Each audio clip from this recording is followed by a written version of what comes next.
सुधा के बारे में ही सोच रहा था।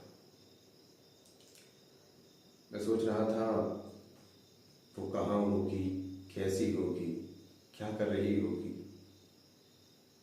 शादी के पहले मैं उसके घर भी नहीं गया था, और जब मैं उसके कमरे पर कार्ड देने के लिए गया तो मैंने उससे ठीक से बात भी नहीं की।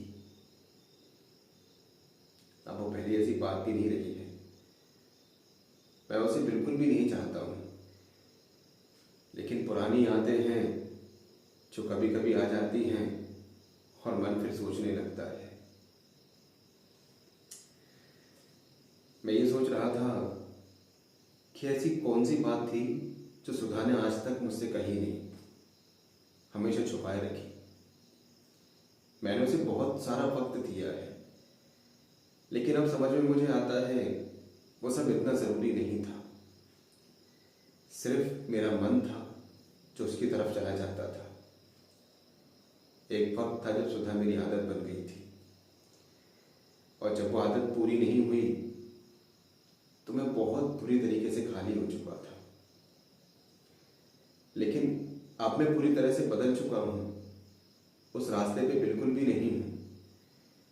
और तुमसे भी यही कहूँगा कि अब मेरे दिल में किसी और के लिए भी जगह नहीं है, तुम्हारे सिवा।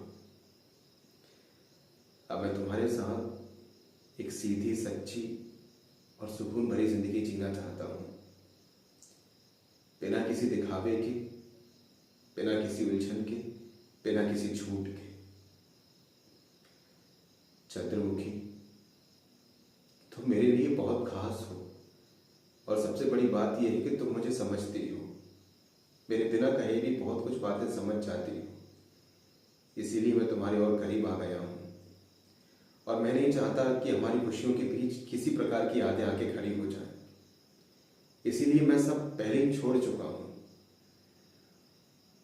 मुझे तुम्हारे साथ सुकून मिलता है जो मैं हमेशा से ढूंढ रहा था, और जब वो सुकून मुझे मिल गया है तो मैं उसे खोना नहीं चाहता। मैं चाहता हूँ कि हम जिंदगी भर एक दूसरे का साथ दें, हर मुश्किल में, हर खुशी गम में, और एक ऐसी जिंदगी जिए जहाँ पे सुकून हो और अपनापन भी हो। एक बात कहूँ चंद्रमुखी, जब तुम हंसती हो ना तो बहुत खूबसूरत लगती हो।